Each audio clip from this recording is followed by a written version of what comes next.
Baik, pada pertemuan kedua mata kuliah basis data lanjutan ini kita akan mempelajari mengenai relational table.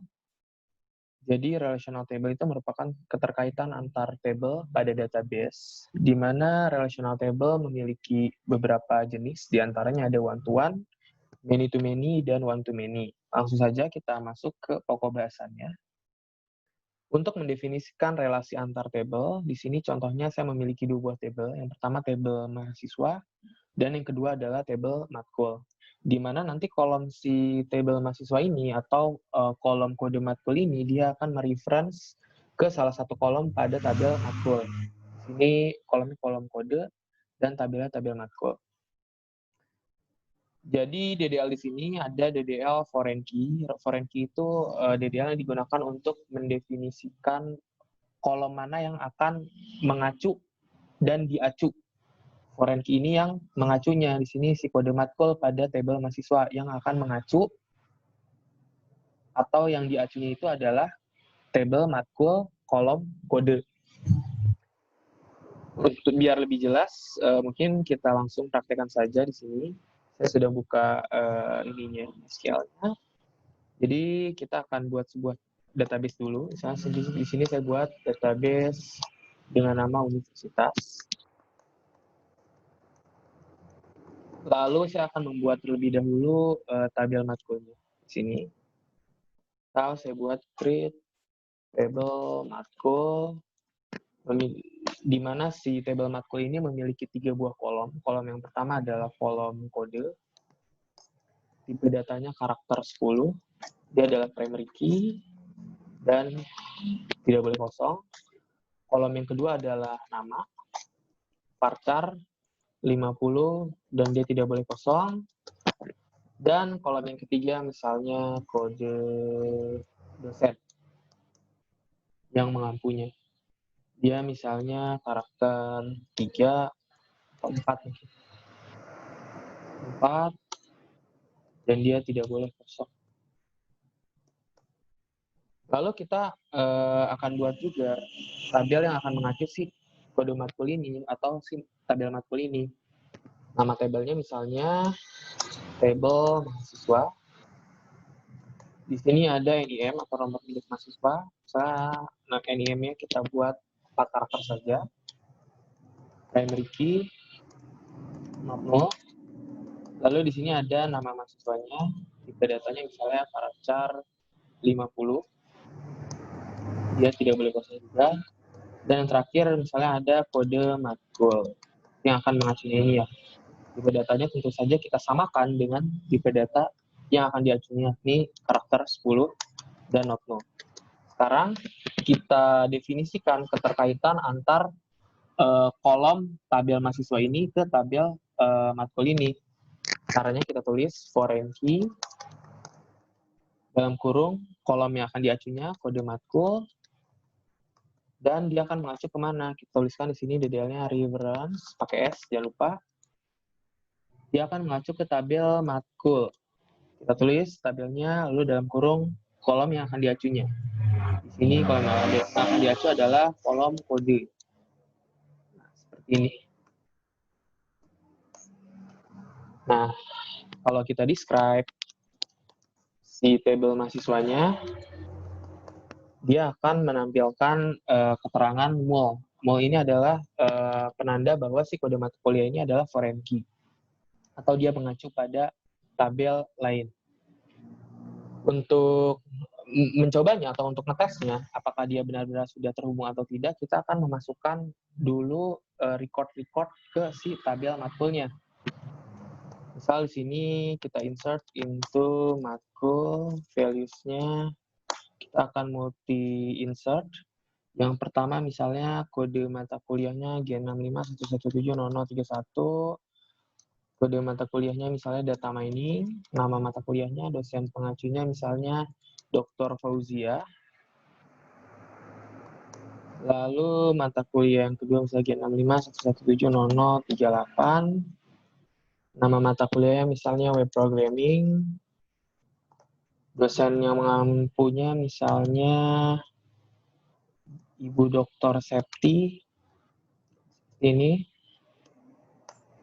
Nah, jadi kalau kita select ke tabel matkul ini, dia sudah ada 2 buah record seperti ini. Kode dosennya, oh mohon maaf, ternyata bukan nama dosen ya, kode dosen ya. Ternyata di sini yang masuk hanya 4 karakter, karena di sini kode dosen itu dia hanya tipe datanya karakter 4 ya. Di sini kode dosen. Jadi dia hanya Dr. F dan Dr. S. Lalu misalnya kita akan menginsert. Jadi gini ya, kalau misalnya si tabel mahasiswa ini atau kolom kode matkul ini, dia hanya dapat menginsert kode-kode yang ada pada record tabel matkul ini. Di sini kodenya ada G6517, 0031 dan 38. Jadi selain ini dia tidak bisa karena dia hanya sudah mengacu ke si tabel matkul ini. Kita tes aja ya mungkin ya. Coba di sini kita akan insert into mahasiswa values. Di sini tadi mahasiswa itu dia NIM ya, NIM-nya 4 karakter 0101. Nama mahasiswanya misalnya Firzatullah. Dan kode matkulnya misalnya G65 1170031. Nah, dia berhasil terinsert karena yang kita masukkan adalah kode mata kuliah yang ada pada tabel mata kuliah ini. Di G65 1170031 ini, mata kuliah data mining. Select bintang from mahasiswa. Nah, dia berhasil. Namun, bagaimana kalau kita mau menginsert si kode mata kuliah yang tidak ada pada tabel matkul ini? Apakah bisa atau tidak? Kita lihat ya. Saya di sini saya tulis kode NIM-nya 0102, namanya Syatir, dan misal kita masukkan G6511700032. Nah, tentu saja dia akan memunculkan pesan error, cannot add or update a child row, karena dia si foreign key-nya ini tidak ada di, atau kode matkul ini dia tidak ada di kode pada tabel matkul ini, tidak ada yang di reference, jadi dia memunculkan pesan error. Lain halnya kalau kita tulis di sini insert into mahasiswa, misalnya Syatir, di sini ada kode mata kuliah G65170038. Kita tulis di sini 38. Nah, dia berhasil masuk. Kenapa berhasil masuk? Karena si 0038 ini dia ada di kode atau record di tabel matkul ini.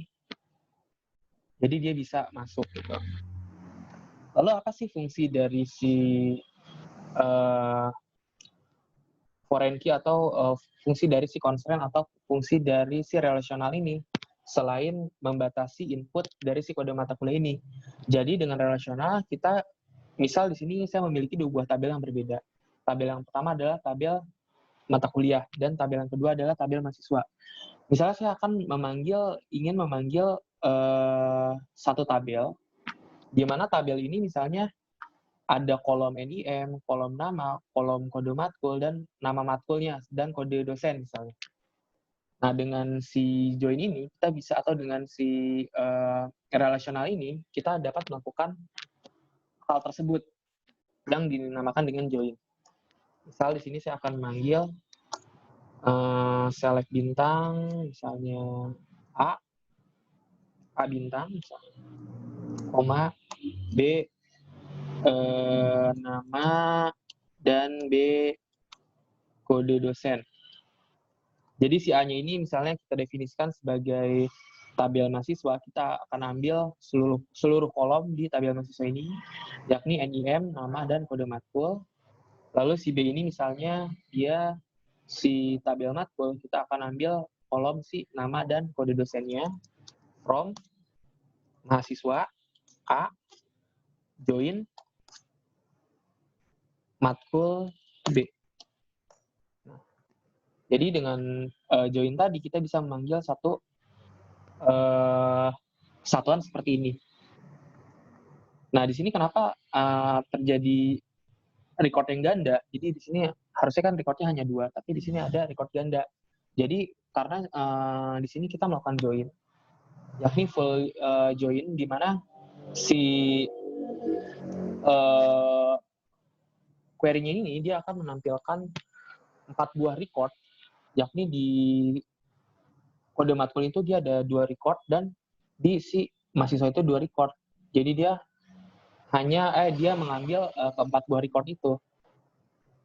Nah, kita dapat melakukan modifikasi dari si join-nya ini, nanti kita akan pelajari pada pertemuan ketiga. Sekarang kita pelajari atau kita buktikan dulu saja fungsi dari si relasional atau si join tadi. Baik, kita langsung masuk ke materi yang selanjutnya, lalu menambahkan foreign key atau acuan pada tabel yang sudah ada. Misal tabel mahasiswa itu tadi sudah kita buat, lalu sekarang kita ingin mereference si tabel mahasiswa ini ke tabel lain misalnya. Caranya kita dapat menggunakan alter table, DDL alter table. Misal di sini saya akan membuat satu aturan di mana si mahasiswa ini dia akan mengacu pada satu buah tabel lagi. Misalnya di sini saya buat tabel TA, tugas akhir. Dia kolomnya ada kolom kode, tipe datanya karakter 4 saja, primary key, not null. Lalu ada juga kolom nama, tipe datanya varchar 50, dan dia not null juga.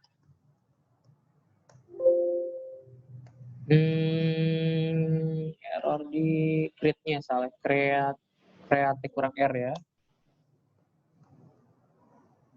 Kode dan nama. Sehingga kalau kita describe, si TA-nya sekarang sudah memiliki kolom sebagai berikut. Lalu kita akan tambahkan lagi satu buah kolom di si tabel mahasiswa ini. Misalnya kita tulis dulu alter table, add,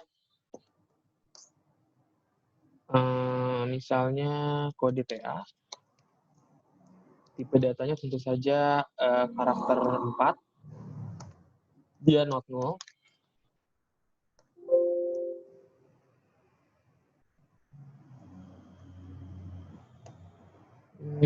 Not null, alter table, add, kolom.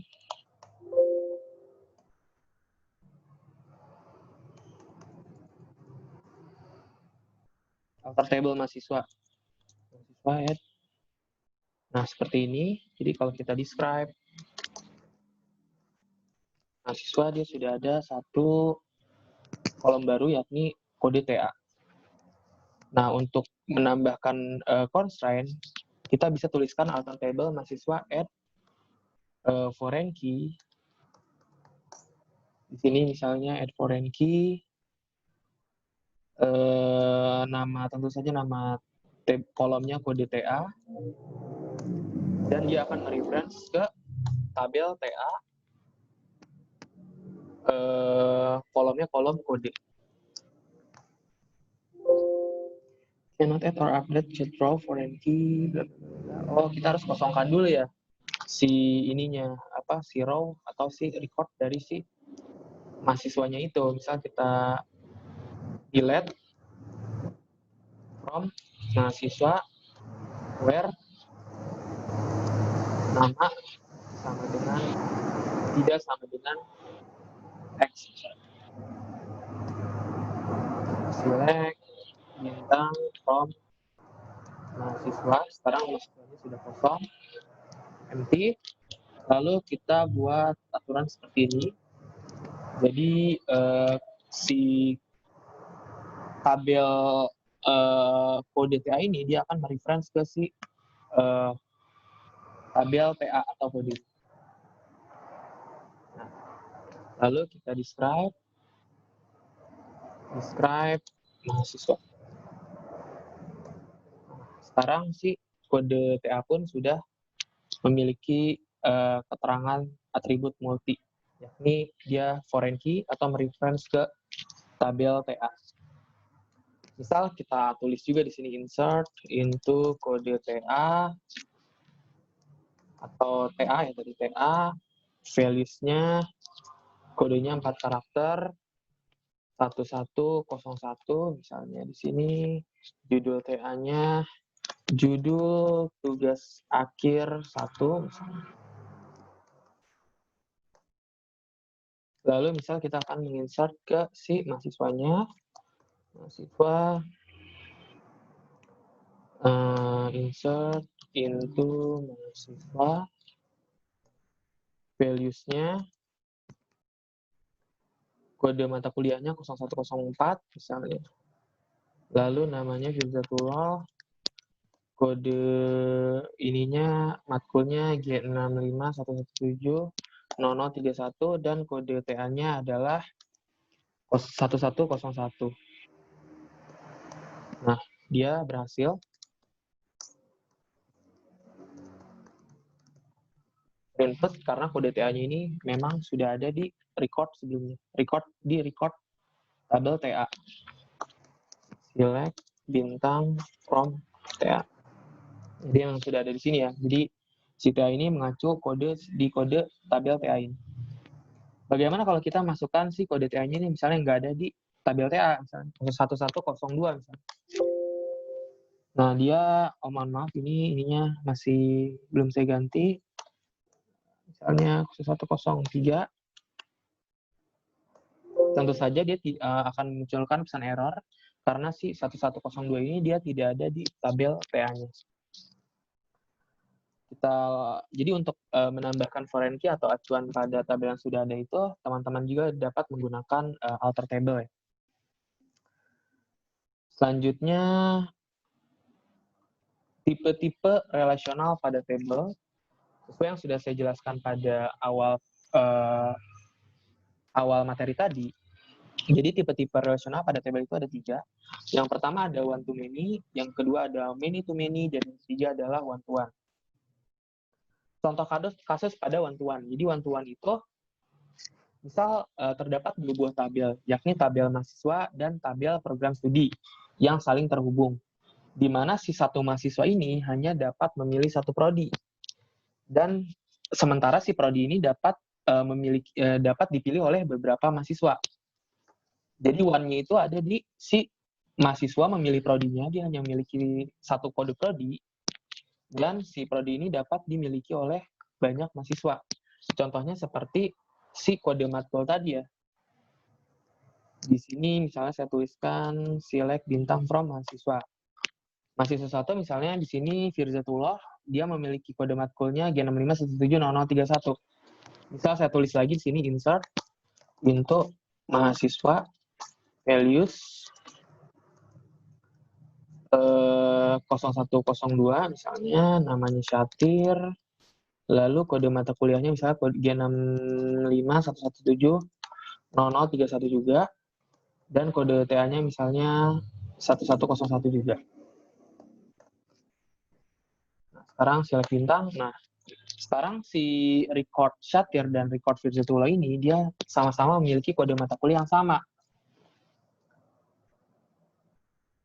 Dan si kode mata kuliah pun dia dapat, namun si mahasiswa ini hanya dapat memilih atau memiliki satu kode mata kuliah saja kan. Si Firzatullah ini dia hanya memiliki satu buah kode mata kuliah.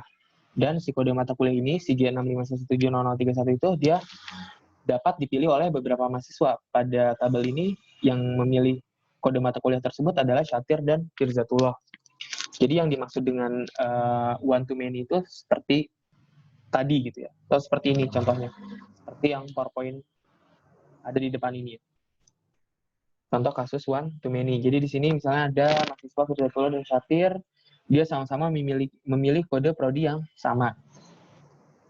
Lalu kasus yang kedua adalah one to one. Jadi one to one itu misalnya terdapat 2 buah tabel, yakni tabel mahasiswa dan tabel tugas akhir yang saling terhubung, di mana satu mahasiswa hanya dapat menyimpan satu buah judul tugas akhir di database. Begitu juga satu judul tugas akhir hanya boleh ditulis oleh satu orang mahasiswa aja. Kalau tadi di sini, di contoh ini, Syatir dan Firzatullah ini kode TA-nya masih memiliki kode TA yang sama. Dia masih bersifat one to many. Jadi kode TA-nya masih dapat dirujuk oleh beberapa mahasiswa. Nah, gimana cara membuat atau mendefinisikan atau mendefinisikan agar si tabel ini bersifat one to one. Kita dapat menambahkan add constraint pada nama relation-nya, lalu kita tuliskan unique dan diikuti oleh nama kolom si foreign key-nya. Contoh di sini misalnya kita kosongkan dulu tabel si mahasiswanya agar bisa kita modifikasi strukturnya. Bisa kita delete di sini. Delete from mahasiswa where name tidak sama dengan X misalnya. Sekarang where nama ya, bukan name. Nama tidak sama dengan X. Saja sekarang tabel mahasiswanya kosong. Sekarang kita alter table dulu. Alter table si mahasiswanya, tabel mahasiswanya. Kita tulis di sini add constraint. Add constraint. Lalu si nama relation yang kita buat di sini, nama relationnya misalnya mahasiswa TA, mahasiswa underscore TA, misalnya nama constraint-nya. Lalu kita tulis di sini unique. Dan di sini kita masukkan nama kolom si foreign key-nya. Di sini nama kolom foreign key-nya, mohon maaf tadi. Alter table add constraint mahasiswa TA, lalu diikuti dengan unique dan nama kolom si foreign key-nya. Di sini tadi nama kolomnya adalah kode TA. Nah, seperti ini ya. Alter table mahasiswa di sini. Mahasiswa. Nah, jadi sekarang kalau kita describe mahasiswanya, di sini dia ada key-nya itu unique. Key-nya itu bukan multi seperti tadi ya. Multi itu dalam arti multiply relasional atau si many to many. Kalau si unique ini adalah unique relasional atau dia one to one. Dia sifatnya unique. Mohon maaf, one to many. Misal di sini saya akan tuliskan insert untuk mahasiswa. Values-nya misalnya tadi NIM-nya 0104. Nama mahasiswanya misalnya Firzatullah. Kode matkulnya G6511700031 dan kode TA-nya misalnya tadi ada 1101 ya. Dia berhasil ditambahkan select bintang from mahasiswa. Nah, jadi karena si kode TA ini ada di tabel TA, jadi dia berhasil dimasukkan. Gimana kalau misalnya kita sekarang insert satu buah record lagi, misalnya di sini kode mahasiswanya 103, saya namanya Syafir. Kita masukkan kode TA yang sama di sini, misalnya 1101.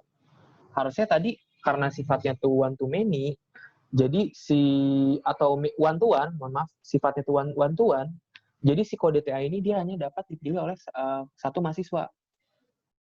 Kita coba apakah bisa atau tidak. Ternyata dia memunculkan pesan error atau duplikat entry 1101. Karena si 1101 ini dia sudah digunakan oleh si record yang pertama, yaitu record mahasiswa bernama Firzatullah. Nah, jadi gimana? Kalau kasusnya kayak gini, nah kita harus buat kode TA baru untuk menambahkan di record mahasiswa ini. Misalnya kita insert into TA misalnya. Kodenya 1102, judul TA2 misalnya di sini. Lalu kita masukkan misalnya di record Syafir ini 1102. Nah, dia akan berhasil karena si 1102 ini dia masih belum di reference oleh kode TA pada tabel mahasiswa yang lainnya gitu. Jadi dia masih kosong hubungannya. Nah, sekarang si 1102 itu sudah memiliki hubungan dengan record si Syafir ini gitu. Jadi itu yang dimaksud dengan one to one. Dan yang terakhir adalah many to many. Jadi many to many ini banyak record atau si mahasiswa ini dapat memiliki lebih dari satu dosen pembimbing. Begitu juga dosen pembimbing, dia dapat memiliki lebih dari satu mahasiswa bimbingannya. Nih, contohnya kasusnya misalnya terdapat 2 buah tabel, yakni tabel mahasiswa dan tabel pembimbing yang saling terhubung satu sama lainnya, di mana satu mahasiswa dapat memiliki lebih dari satu dosen pembimbing. Begitu juga dosen pembimbing dapat memiliki mahasiswa bimbingan lebih dari satu orang. Jadi dalam kasus many to many ini biasanya ada satu buah tabel penghubung. Di sini contohnya adalah tabel pembimbing misalnya. Di sini si mahasiswanya misal ada ininya record atau ada tabelnya memiliki 2 buah record. Yang pertama adalah memiliki 2 buah kolom. Yang pertama ada kolom NIK dan yang kedua adalah kolom NIM atau kolom nama. Dan si dosen pun memiliki 2 buah kolom, yakni kolom NID dan kolom nama, di mana NIK dan NID ini adalah primary key-nya. Dan si pembimbing ini dia adalah kolom menghubung antar si dosennya. Dia mereference si NID dari si dosen dan NIK dari si mahasiswa. Contohnya di sini ada record G6511700031 Firzatullah, mahasiswa di sini. Dan dia dibimbing misalnya oleh 1 orang dosen atau 2 orang dosen. Dia dibimbing oleh Dr. Septi dan Dr. Fauzia. Misalnya NID-nya Dr. Septi 0103 010799 di sini NID-nya. Dan si Firzatullah ini juga dia memiliki satu dosen pembimbing lainnya, yakni Dr. Fauzia. Dengan NID-nya sebagai berikut.